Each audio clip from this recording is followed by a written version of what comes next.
Hello बच्चों, welcome back to my new YouTube video. आप सभी के सामने एक और पॉलिटिकल साइंस के टॉपिक के साथ मैं आपके सामने पेश हूँ। ठीक है बच्चों, आज हम जानेंगे सत्ता के वैकल्पिक केंद्र के एक और मज़ेदार टॉपिक को। उसका नाम है आसियान। ठीक है, आसियान के बारे में जानेंगे और आसियान से रिलेटेड इसके क्या उद्देश्य हैं, इसकी क्या क्या शैली है, इसकी क्या क्या विशेषता है, उन सभी चीज़ों के बारे में हम डीपली स्टडी करेंगे। ठीक है बच्चा, और जानेंगे कि क्या क्या हमारे लिए ज़रूरी है सीबीएसई के साथ पढ़ना। ठीक है, सीबीएसई के तरीके से पढ़ना। ओके बच्चों, तो चलो शुरू करते हैं बिना किसी देरी के। ओके बेटा, तो आपके सामने जैसा कि दिख रहा है दक्षिण पूर्व एशियाई राष्ट्रों का संघ, इसका शॉर्ट फॉर्म है ASEAN, association of south east Asian nation. इसकी स्थापना बच्चा हुई थी 1967 में बैंकॉक घोषणा पत्र के माध्यम से। इसमें जो 5 देशों ने इसकी स्थापना करी थी, इसके लिए मैंने आपके सामने में इसको आसान करने के लिए ट्रिक बनाई है जिसका नाम है इंडो फिर से थाई में मन लगाओ। बहुत ही इजी है, इंडो फिर से थाई में मन लगाओ। आप इंडो निकाल लो, फिर निकाल लो, से निकाल लो, थाई निकाल लो, मल निकाल लो। ठीक है, इंडो से इंडोनेशिया हो गया, फिर से मैंने इसका फा ले लिया पीछे का और इसका बना दिया फिलीपींस। सा से सा का एक राइमिंग याद करना है तो सीधा निकल गया सिंगापुर। थाई से आपको सीधा पता चल जाता है थाईलैंड, और मल से आपको पता चल जाता है मलेशिया। ठीक है बच्चा, आपको समझ में आ गया? ओके, आगे चलते हैं। नए और भी 5 देश बाद में जुड़े जिनका नाम था, उनको भी हम ट्रिक से याद कर सकते हैं। जैसे कि हम कुछ भी ट्रिक बना सकते हैं, ये सारी ट्रिक आपकी अपनी अपनी हो सकती है, आप चाहो तो किसी भी तरीके से याद कर सकते हो। मैंने याद करने के लिए कुछ इस प्रकार से बनाया। ठीक है, म्यांमार से कंबोडिया और वियतनाम तक दारू लाओ। म्यांमार से कंबोडिया और वियतनाम तक दारू लाओ। आपको बस सिर्फ 3 नाम तो ऐसे याद हो गए बच्चों, एक हो गया म्यांमार, एक कंबोडिया, एक वियतनाम। बस सीधा दारू लाओ, दारू का मतलब दारुसलाम और लाओ का मतलब लाओस। ठीक है, तो 5 नए देश कौन से जुड़े? म्यांमार, कंबोडिया, वियतनाम, दारुसलाम और लाओस। ठीक है बेटा, आगे देखते हैं। आपको पता है किसी भी संगठन का मुख्य उद्देश्य होता है शांति को स्थापित करना, आर्थिक विकास करना, उसके बाद है क्षेत्रीय शांति को बढ़ावा देना, एकता और अखंडता को बढ़ावा देना, सामाजिक और सांस्कृतिक विकास करना। ठीक है बच्चा, ये सारी चीजें इस वीडियो के माध्यम से उम्मीद करता हूं आपको समझ में आ रही होगी। ठीक है बेटा, बच्चों अब हम जानेंगे कि आसियान शैली क्या है। आपको पता है हर चीज का एक सिस्टम होता है। ठीक है, इसका भी जो आसियान के जो देश थे उसका भी एक अपना सिस्टम था, एक शैली थी जिसमें कोई भी प्रकार का टकराव नहीं था। वो हमेशा मेल मिलाप से चलते थे। अपना जो है हर चीज़ को काम को करने से पहले आपसी बातचीत का सहारा लेते थे। यही आसियान के काम करने का तरीका था, इसी को आसियान शैली बोला गया। ठीक है बेटा, इसको आप बहुत अच्छे से जान सकते हैं, है ना, जब आप आसियान के बारे में और भी ज़्यादा सर्च और रिसर्च करेंगे। ठीक है, आगे चलते हैं। आसियान समुदाय के प्रमुख स्तंभ।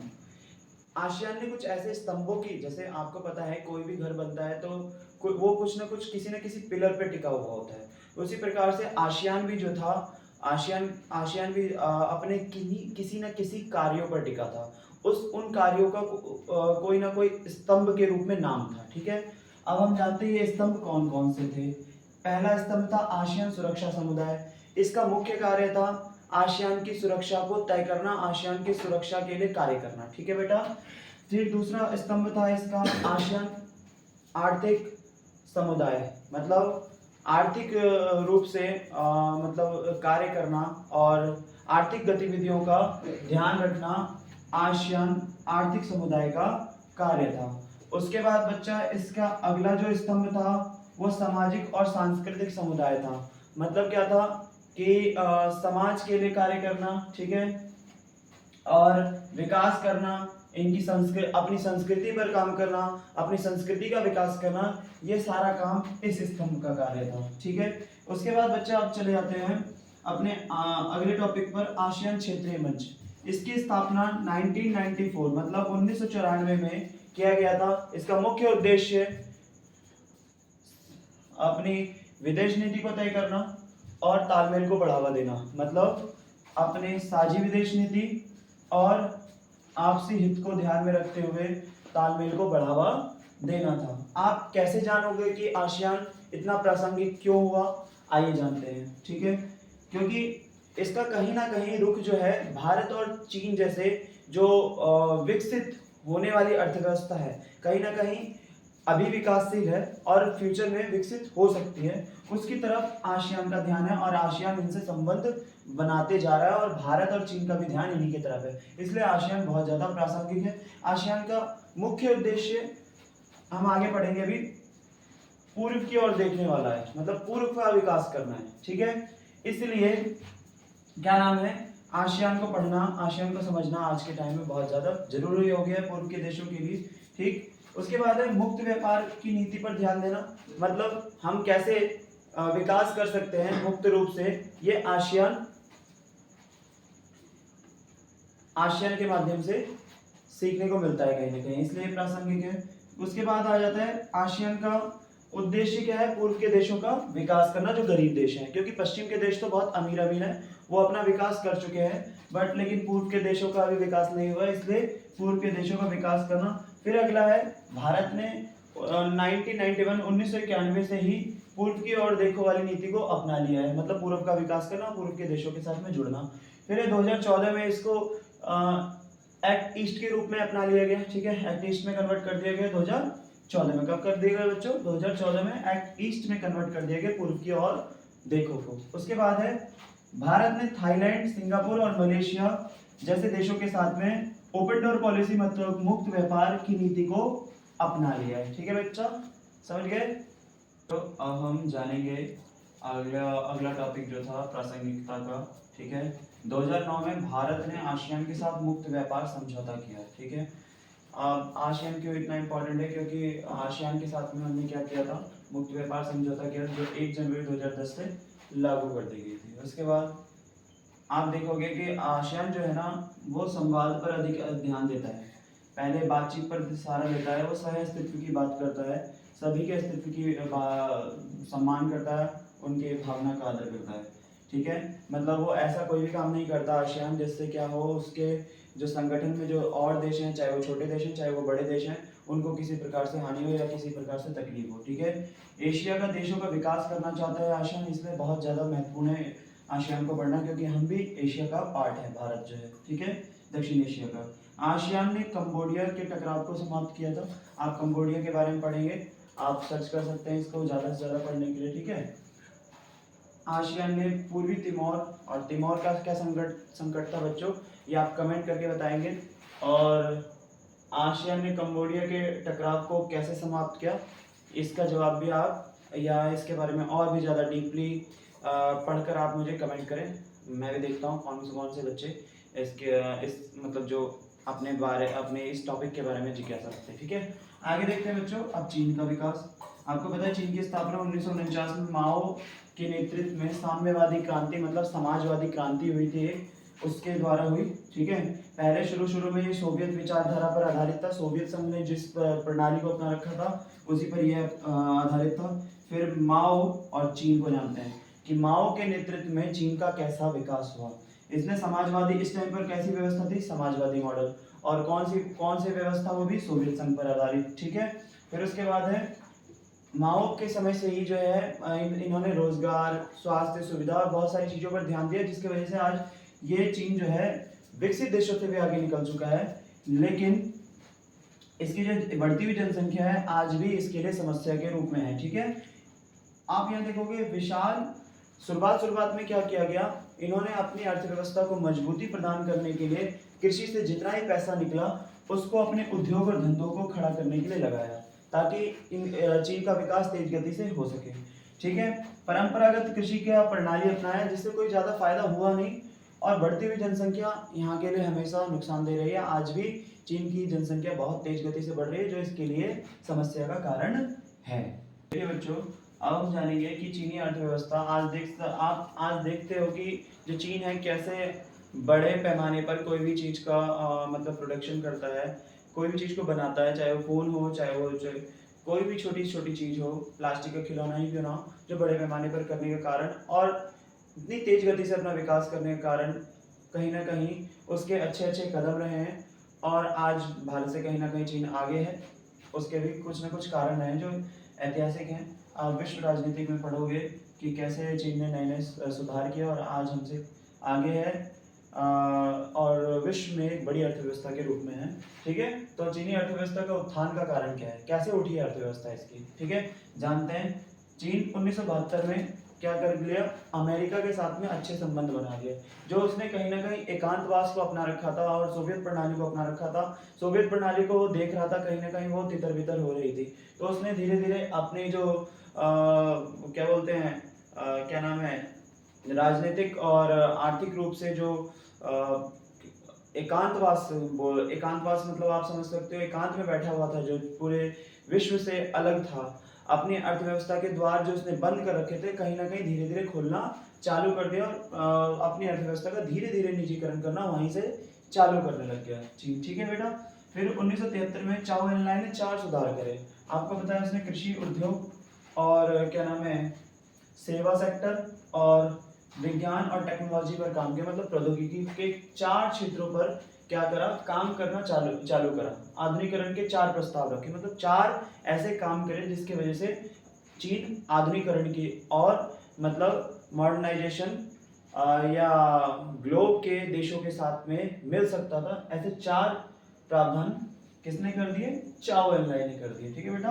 फिर 1978 में देंग शाओपिंग जो थे वो उन्होंने क्या करा? एक और सुधार किया, ठीक है? मतलब आर्थिक सुधार किया, खुले द्वार की नीति को अपना लिया। फिर 1982 में खेती का क्या कर दिया बेटा? निजीकरण कर दिया। मतलब खेती का क्या कर दिया? निजीकरण कर दिया। फिर 1998 में क्या करा? उद्योगों का निजीकरण कर दिया और स्पेशल इकोनॉमिक जोन के माध्यम से आप देखते हो गुड़गांव और नोएडा जैसे जो क्षेत्र हैं वहाँ पर लोग काम की तलाश में जाते हैं। मतलब किसके लिए जाते हैं? कहीं ना कहीं पैसे की तलाश में जाते हैं। इकोनॉमिक जोन है कहीं ना कहीं हमारे दिल्ली एनसीआर जो है ना, ठीक है? वैसे ही उसने ऐसे ऐसे जोन बनाए जिसमें क्या करा जिससे उसके देश को विकसित होने में मदद मिल सकती है, ठीक है? उसके बाद 2001 में एक महत्वपूर्ण कदम उठाया जिसकी वजह से उसकी अर्थव्यवस्था ऊपर जा सकती है। डब्ल्यूटीओ में शामिल हो गया ताकि विश्व के देशों के साथ में उसका जुड़ाव हो सके, ठीक है? ग्लोबलाइजेशन में पार्ट बन सके। फिर चीन ने आज इन्हीं सब सुधारों के माध्यम से उसके पास में विदेशी मुद्रा का और डॉलर का उसके पास में भरमार आ गई है क्योंकि बेटा चीन कोई भी चीज छोटे पैमाने पर नहीं करता, बड़े पैमाने पर करता है क्योंकि संसाधन उसके पास अधिक है। तो बच्चों हम देखते हैं कि चीन कैसे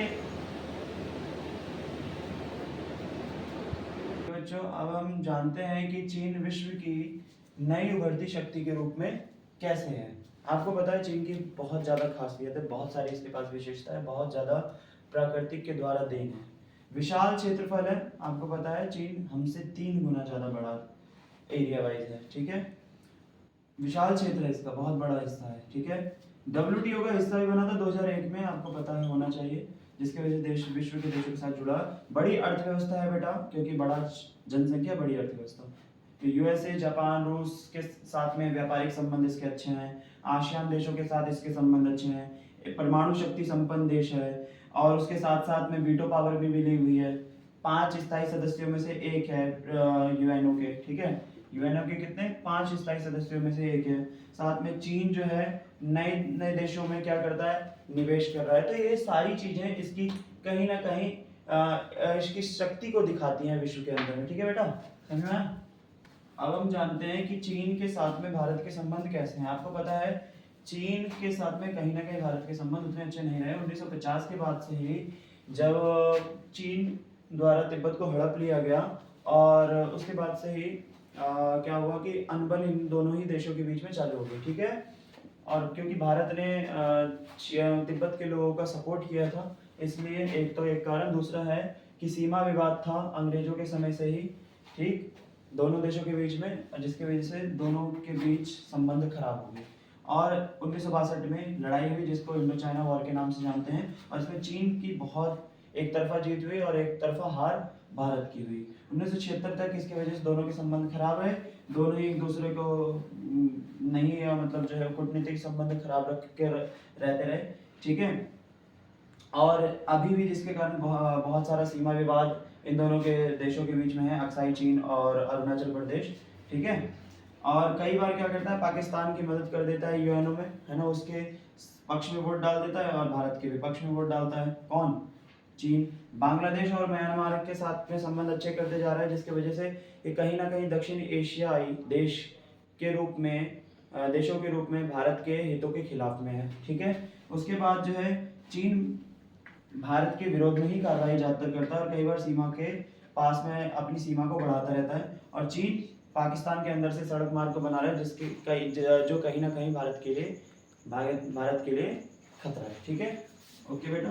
अच्छा, अभी आप एक चीज और देख सकते हो कि कहीं ना कहीं